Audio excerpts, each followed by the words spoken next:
Just like last week, the Eagles are home underdogs in the playoffs. And just like last week, much of that has to do with their quarterback, Nick Foles. But Foles exceeded expectations in the divisional round and played his part in Philadelphia's upset win over an Atlanta outfit that featured Matt Ryan and Julio Jones. While the Vikings might not have a franchise quarterback, a prototypical one anyway, they're much better in every way than the Falcons. The question is, are they good enough to beat the Eagles in Philadelphia on the heels of one of the most exciting playoff finishes since the Patriots did that thing they did to the Falcons 12 months ago? How to watch. Who? Vikings vs. Eagles. Where? Lincoln Financial Field, Philadelphia. When? Sunday, Jan. 21, 6:40 p.m. ET. TV. Fox. Keenum leads one of the league's most balanced offenses.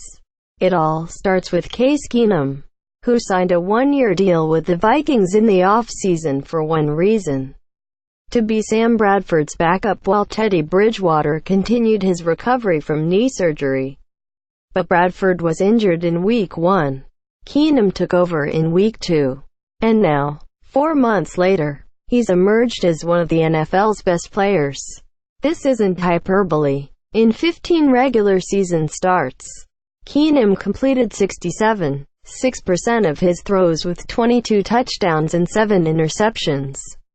He was first in value per play among all quarterbacks, according to Football Outsiders metrics, and fourth in total value, behind only Tom Brady, Philip Rivers and Drew Brees.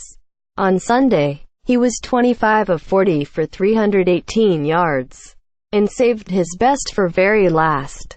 Granted, that touchdown had as much to do with Marcus Williams' curious attempt to tackle Stephon Diggs. But Keenum got the ball out accurately and on time, and fate did the rest. But it started with Keenum, and that's been a recurring theme all season.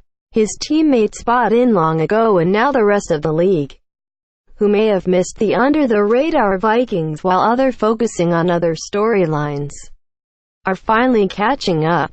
For the Eagles, who featured the league's No. 5 defense and are fresh off holding the Falcons to 10 points, the question is to how to best fluster Keenum. There is no straightforward answer. No, keep him from doing this because he can't do that game plan. Consider these numbers.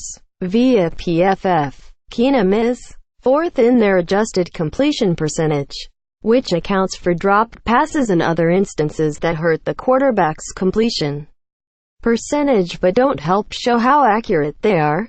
Quote, 9th in deep passing with a passer rating 91.7, better than Tom Brady. 8th in passer rating 78.5 when under pressure. 6th in passer rating 109.5 when kept clean in the pocket. 5th in passer rating 111.8 on play action, and 10th without play action 92.8. 7th in passer rating 103.4 when throwing the ball in 2.5 seconds or less, and 4th when throwing the ball after 2.6 seconds 92.2. And while Ryan had Jones and Mohamed Sanu as his 2 favorite targets, Keenum has Adam Thielen and Diggs, who are collectively more efficient. According to Football Outsiders, Jones and Sanu ranked 7th and 18th in total value. Thielen and Diggs were 11th and 9th. Thielen is a legit No. 1 wide receiver who has a knack for the big play. This set up the Vikings' first comeback with just under 2 minutes to go.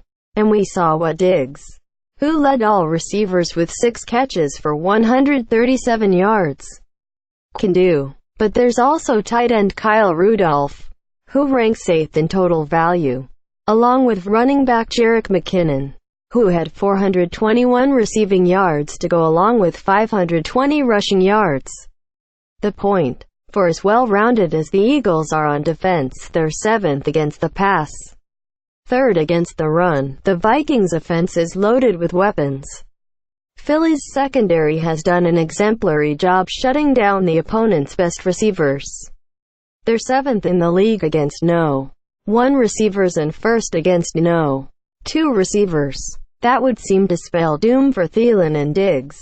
But here's the thing. Jones caught 9 passes for 101 yards last week, and Sanu had 50 yards on 3 catches. But even if the Eagles can keep Thielen and Diggs under wraps, they're less effective against tight ends and running backs, which could mean big things for Rudolph and McKinnon. And we haven't even talked about the Vikings' running game, which took a hit when rookie Dalvin Cook suffered a torn ACL in early October. But Latavius Murray has been a pleasant surprise. And at 6 feet 3 and 230 pounds, he's the type of runner that defenses grow weary of tackling as the game progresses. The Cowboys' Alfred Morris, 5'10", 222 pounds, ran for 91 yards on 17 carries against the Eagles in Week 11. And Todd Gurley, 6'1", 227, ran for 96 yards on 13 carries in Week 14. And when the Cowboys returned in Week 17, this time with Ezekiel Elliott, 6'0", 228, he rushed for 103 yards on 27 carries. Murray is more upright and less elusive than Gurley or Elliott, though not by as much as you might initially suspect. According to PFF, Murray ranks 14th in their elusive rating, which measures a runner's success beyond the point of being helped by his blockers. Gurley was 9th. Either way, Murray remains a load to tackle, and the Eagles' defense, for as good as it's been this season, has struggled against physical backs. That, coupled with the overall dynamism of the Vikings' offense, should make for a long afternoon on Sunday. The Vikings' defense can exploit you in any number of ways. For as good as Minnesota's offense is, its defense has been better.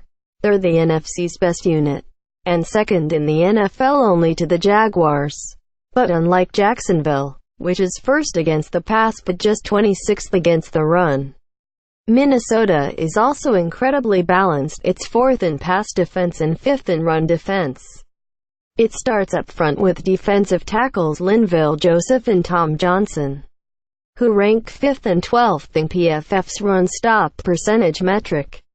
Defensive end Everson Griffin, who led the team with 13 sacks, ranks 12th in the league in pass rush productivity, while Danielle Hunter, who mounts the other defensive end position, ranks 13th. If you're looking for a weak link, and that's a relative term with this unit, it's probably the linebackers. Eric Kendricks has been slightly above average at middle linebacker. Outside linebacker Anthony Barr, 16th, is just average in coverage.